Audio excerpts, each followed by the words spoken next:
Hey guys, Mike Courier here for your Bridge City Fight Shop Technique of the Week. This week we have Chris Dealy in from the base in Vancouver. He's got a great Omoplata setup to show us, so check it out. This is a great technique for me. I start out in the half guard, and a lot of times when I'm in the half guard bottom, this guy's already smashing me down, and the way like I explain it to my students is if you're in half guard, you're halfway to getting your guard passed, right? So I want to make it to where I'm always at an advantage there. And typically, if you're getting smashed down, you're not in the advantage. You need to earn that back, right? So we're gonna use this little reverse lockdown to get the advantage bar back in our favor for the half guard, and then we make space, and then from there we can attack. Okay, so let's get into it. So starting the half guard here.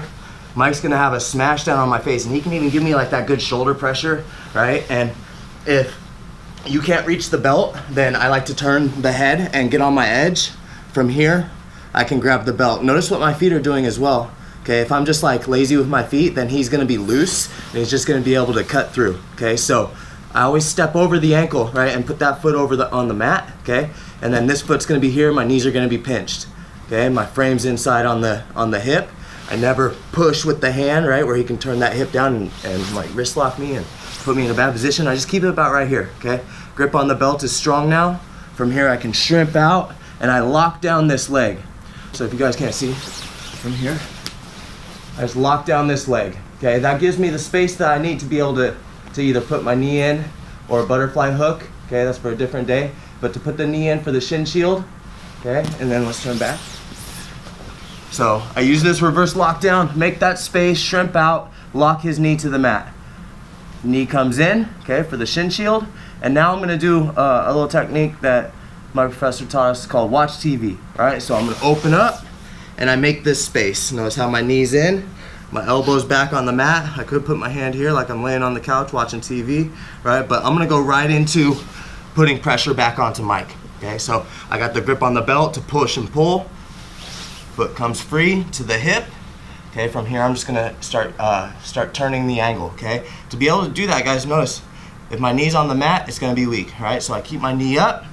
All right, and now I'm gonna fall back, foot over. I got a good strong jiu-jitsu foot, no ballet feet, right? Strong jiu-jitsu foot, grip on the belt that anchors me, grip on the triceps.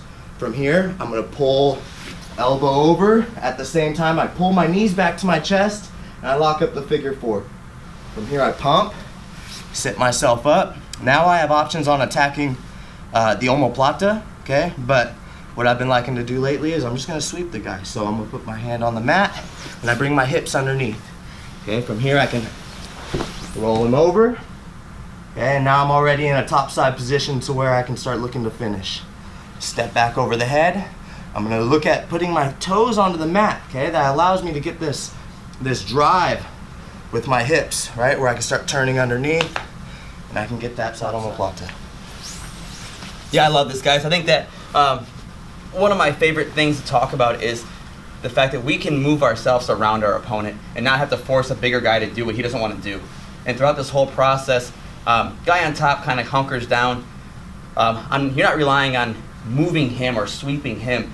Everything you do is you're moving yourself around him. Sure. And you're able to pit stop in certain places and have these spots where you've established some kind of a snowball effect to get back to where you want to be. Yeah, and a lot of times you'll find too, like I find myself kind of in the smaller to middleweight range, where I'm either smaller than a lot of the guys at the academy, or bigger, right? And then I'm starting to find that I'm starting to get more training partners that are my size.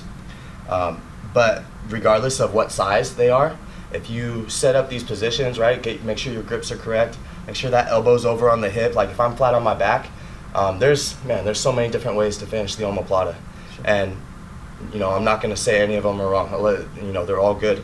My professor in particular has a way of breaking the guy down on the Omoplata where he don't even ever need to sweep. He just finishes them. Sure. Right?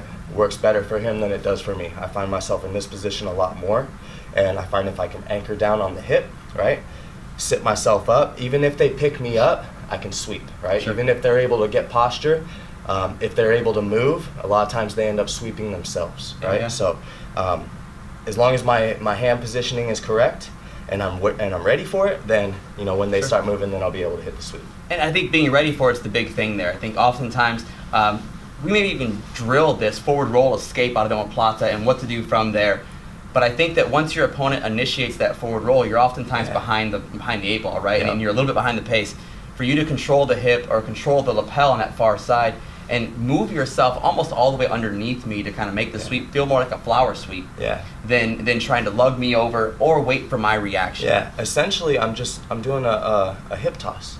Yeah. Right? So I just hug that hip, man, and I dig my feet into the mat, and I can just hip toss you. And a lot of times they're going to give you that because they're going to look to start trying to resist. They're going to try to get up onto their feet. Sure. And as soon as you get up onto your feet, man, you give me your hips. Well, and it feels good, right? I mean, I think that I'm in a spot where my arm wants to be to my body. Yeah. And you're giving me what I want.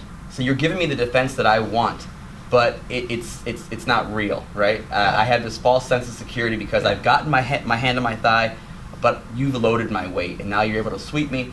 And once that arm's isolated, starting back with that first initial watch TV position, that arm is so isolated, there should be a finish there somewhere. Yeah, that reverse lockdown and then that shin shield. You'll notice too, if you guys look back through the video, I never got all the way deep to my foot. It was like right at the front of the knee to the point where this is the leg that's doing the work, right? This is just a place setter to be able to turn you down. And a lot of times I'll even get as far as turning my hips completely down to be able to pedal that bicycle, right? And then get that foot to the hip. And once that foot's to the hip, it's like, man, I got as much space as I need to be able to cut that angle and isolate that arm like you're talking about. I said, cutting that angle is big. Getting that heel to knee position, once you make that, not pit stopping in a weird half butterfly guard. You're going all the way 90 degrees to the far side, isolating the arm, and then continuing on from there. Yes, sir. Cool, guys. That was awesome. Big thanks to Chris Dealy for making it out from the base in Vancouver. He's back again for a no-gi coming up pretty soon, so check us out.